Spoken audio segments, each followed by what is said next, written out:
Hello friends, आपका स्वागत है मेरे चैनल पे। तो जैसे कि आप सभी का पीएचडी के फॉर्म भरने का टाइम आ चुका है और आप सभी लोग पीएचडी के फॉर्म भी भर रहे हैं डिफरेंट इंस्टीट्यूट के पीएचडी एडमिशन के लिए। तो अब फॉर्म भरते समय आपको जो सबसे ज़्यादा ज़रूरत पड़ रही है वो पड़ रही है एसओपी की, या कहीं कहीं राइटअप मांग रहे हैं या कुछ फॉर्म्स में कवर लेटर भी मांग रहे हैं।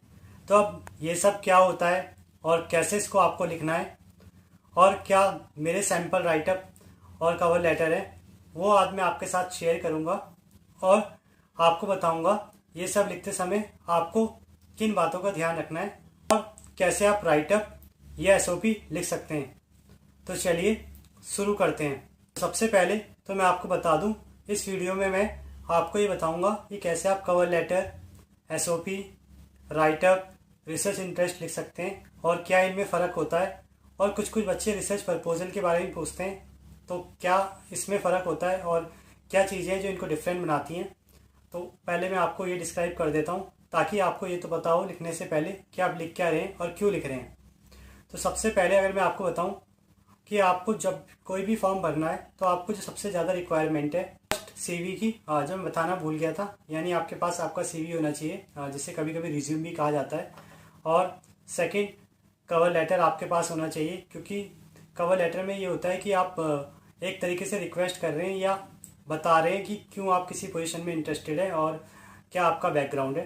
थर्ड, राइटअप, जिसमें आप अपने टॉपिक के बारे में बताते हैं कि आप किस टॉपिक में इंटरेस्ट है और क्यों आप इसमें इंटरेस्ट है और क्या आप इसमें कर सकते हैं। फोर्थ होता है एसओपी, जिसमें आप ऑल डिटेल देते हैं, यानी अपने बारे में बताते हैं और टॉपिक के बारे में बताते हैं और इसमें आप क्या कर सकते हैं, और साथ में आप इसको समराइज़ भी करते हैं, या ये कह सकते हैं आप छोटी सी रिक्वेस्ट भी करते हैं कि अगर आपका हो जाता है तो आप ये करना चाहेंगे। तो ये चीज़ें होती हैं जो आपको रिक्वायरमेंट होती है पीएचडी के फॉर्म भरते समय, क्योंकि अलग अलग इंस्टीट्यूट अलग अलग चीज़ें मांगता है। तो इसलिए मैं आपको कहूँगा ये चार चीज़ें तो आप ज़रूर तैयार रखें। एक तो सीवी, दूसरा कवर लेटर, तीसरा एसओपी, चौथा राइटअप। अब लास्ट, कुछ कुछ बच्चे पूछते हैं रिसर्च प्रपोजल के बारे में। तो देखिए मैं आपको बताऊं, आपको रिसर्च प्रपोजल नहीं चाहिए होता है।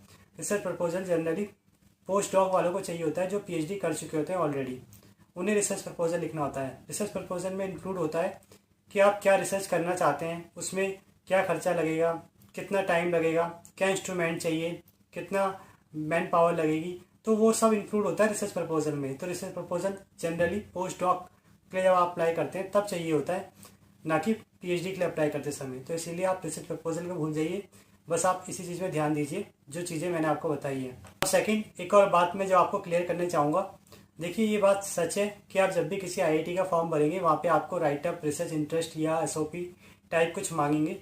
पर हाँ, साथ में ये भी बात सच है कि ज़्यादातर केसेस में इनको इग्नोर कर दिया जाता है या नहीं देखा जाता। मतलब आप बिल्कुल ऐसे भी ना डरें कि आपको बिल्कुल परफेक्ट चाहिए, या मतलब बिल्कुल आप कहीं से किसी से लिखवा के बिल्कुल अच्छा लिखें। देखिए अगर आप अपनी लैंग्वेज में भी लिख सकते हैं और अगर आपके पास नहीं है तो भी काम चल जाता है ज़्यादातर केसेस में।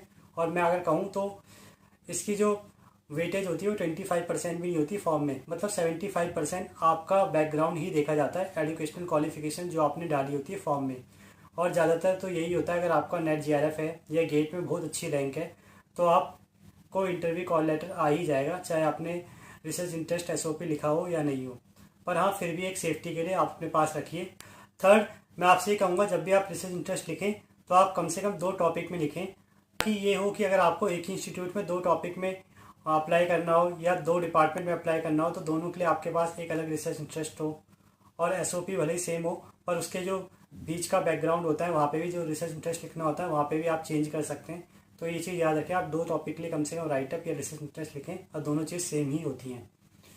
फोर्थ पॉइंट मैं आपसे ये कहना चाहूँगा, देखिए आप किसी का भी एसओपी या राइटअप कॉपी ना करें, जो भी लिखें अपनी लैंग्वेज में लिखें। आप आइडिया ले सकते हैं, सैम्पल ले सकते हैं, पर आप कोशिश करें कि आप अपनी ही लैंग्वेज में लिखें सब कुछ और अपने ही टॉपिक के बारे में लिखें। ऐसा नहीं कि किसी और ने किसी टॉपिक में लिखा है आप सेम उसी टॉपिक को लिख देते हैं, क्योंकि देखिए ऐसा हो सकता है इससे आपको इंटरव्यू नुकसान हो सकता है। क्या पता आपको उस टॉपिक के बारे में ना पता हो और क्या पता आपको वहाँ पे रिसर्च ना करनी हो और फिर भी आपने उसको वहाँ पे डाल के अपने के लिए मुसीबत खड़ी कर दी।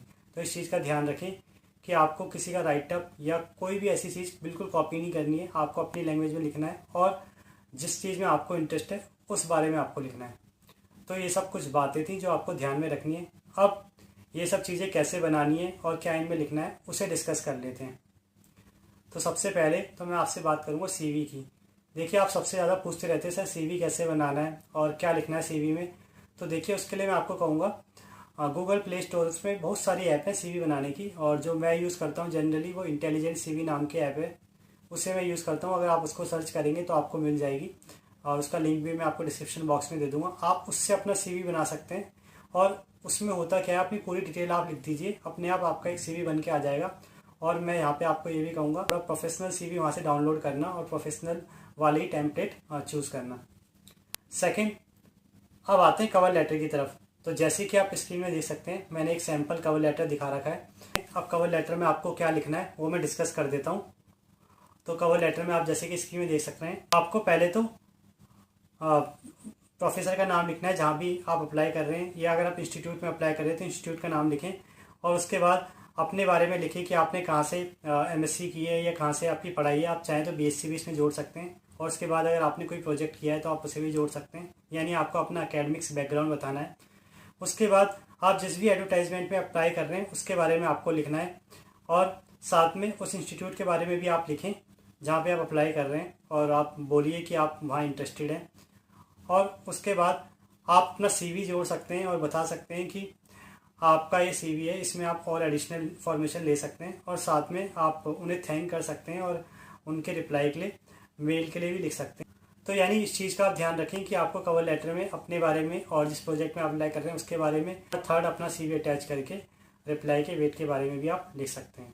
तो ये आपका कवर लेटर होता है। तो कहीं भी आप अगर अप्लाई करते हैं प्रोजेक्ट पोजीशन के लिए या पीएचडी के लिए तो ये आपको ज़रूरत पड़ती है। तो भी आप अपने हिसाब से बना सकते हैं जो भी आपका एकेडमिक बैकग्राउंड है, तो ताकि आपको कहीं भी चाहिए हो तो आप उसको अटैच कर सकते हैं। आते हैं एसओपी में। तो एसओपी भी आप स्क्रीन में देख सकते हैं। तो ये काफ़ी बड़ी एसओपी है।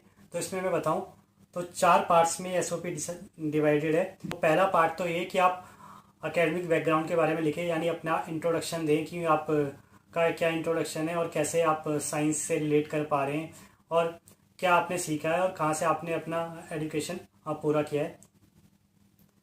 सेकंड, आप उस टॉपिक के बारे में लिखें जिसमें आपको इंटरेस्ट है, और क्यों इंटरेस्ट है और कैसे आपको इंटरेस्ट आया उसके बारे में आप लिख सकते हैं। अब थर्ड, आप ये लिखें कि आप इस टॉपिक में क्या करना चाहते हैं और क्यों आपको इंटरेस्ट है, और कैसे आप क्या जो भी आपका एजुकेशन बैकग्राउंड है वो कैसे हेल्प कर सकता है आपको इस टॉपिक से। तो यानी कहीं ना कहीं आपको इसको रिलेट करें। फोर्थ, आप इसको समराइज कर सकते हैं। अब लास्ट, मैं राइटअप की बात करूँ या ये कह सकते हैं रिसर्च इंटरेस्ट की, तो मैंने यहाँ पे आपको स्क्रीन में नैनो मटेरियल्स का दिखा रहा हूँ। तो इसमें भी आपको क्या करना है, आपने जो भी एसओपी में लिखा है क्यों आपको किसी टॉपिक में इंटरेस्ट है और कैसे, तो आप चाहे तो राइटअप में सिर्फ उतना ही पार्ट आप लिख सकते हैं। यही राइटअप होता है। राइटअप में मतलब आपको अपना एजुकेशनल बैकग्राउंड नहीं देना होता है, इतना ही फ़र्क होता है बस राइटअप और एसओपी में। और साथ में आपको मतलब ज़्यादा वर्ड के नहीं लिखना, और ना ही साथ में आपको पूरा समराइज करना होता। मैं कहने का मतलब है आपको पूरा रिसर्च के ओरिएंटेड ही लिखना है कि आपको किस रिसर्च में इंटरेस्ट है और क्यों इंटरेस्ट है और क्या आप इसमें करने की सोच रहे हैं। तो इतना राइटअप में आप लिख सकते हैं, और इसका भी सैंपल आपको डिस्क्रिप्शन बॉक्स में मिल जाएगा। तो अब लास्ट पॉइंट मैं इसमें बात करता हूँ कि अब आपको अपने के लिए इन्हें कैसे बनाना है। तो मैं आपको यही कहूँगा, देखिए आपको जिस भी टॉपिक में इंटरेस्ट है उसे आप गूगल में सर्च करें, और वहाँ से आप उसके 3-4 पैराग्राफ तो पढ़ें या 3-4 आर्टिकल्स तो पढ़ें, और वहाँ से जो भी लाइन्स आपको बेटर लगती है उनको निकाल के एक जगह वर्ड पे लिखें, और उसके बाद उनको अपनी लैंग्वेज में चेंज करके राइटअप तैयार करें या एसओपी तैयार करें। क्योंकि देखिए, अगर आपने रिसर्च नहीं करी है या आपने कोई प्रोजेक्ट नहीं किया है तो मैं समझ सकता हूँ आपको कहाँ से आइडिया आएगा कि आपको क्या करना है क्या नहीं करना। तो इसीलिए मैं आपको यही कहूँगा कि आप गूगल से सर्च करें और 3-4 आर्टिकल पढ़ें, आपको जिस भी टॉपिक में इंटरेस्ट है या जो भी हॉट टॉपिक अभी चल रहा है रिसर्च का।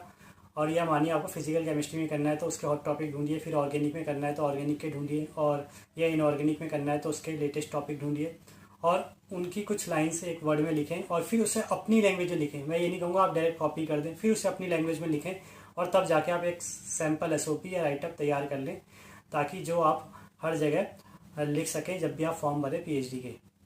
और लास्ट फिर मैं आपसे यही कहना चाहूँगा, देखिए आपको मैं सबके सैंपल प्रोवाइड कर दूंगा जितने ही मैंने आपको दिखाया है, पर इसका मतलब ये नहीं कि आप इसे ही कॉपी कर लें, क्योंकि देखिए अगर आप ऐसा करेंगे तो प्रॉब्लम आपको ही होने वाली है। क्योंकि एक तो ये सैंपल ऑलरेडी बहुत जगह जा चुके हैं और बहुत बच्चे इसको यूज़ करेंगे, ऐसे सीखेंगे। तो अगर आप देखिए, अगर आपका बिल्कुल सेम होगा तो कहीं ना कहीं आप ही फंसेंगे। तो इसलिए मैं आपको कहूँगा आप अपना कुछ बनाएं, ताकि आपका आपका राइटअप हो यूनिक हो और आपके सिलेक्ट होने के चांसेस ज़्यादा हों, और ये आगे भी आपके काम आना है, कभी ना कभी आपको बनाना है। तो इसलिए ज़रूरी है आप अभी से खुद से मेहनत करें, खुद से बनाएं। साथ में आपको मैं ये बता दूं, इसमें लैंग्वेज का ऐसा कोई बैरियर नहीं होता। मतलब अगर आप थोड़ा बहुत ग्रामेटिकल मिस्टेक कर देते हैं तो इतना फ़र्क नहीं पड़ता, क्योंकि उन्हें भी पता है आप पहली बार ये सब चीज़ें कर रहे हैं। तो आई होप आपको ये वीडियो पसंद आई होगी, और जितने भी आपके डाउट थे इस रिगार्डिंग वो सॉल्व हो गए होंगे। तो अब आगे भी ऐसी इन्फॉर्मेटिव वीडियो देखने के लिए वीडियो को लाइक करें, शेयर करें और चैनल को सब्सक्राइब करें। Thank you.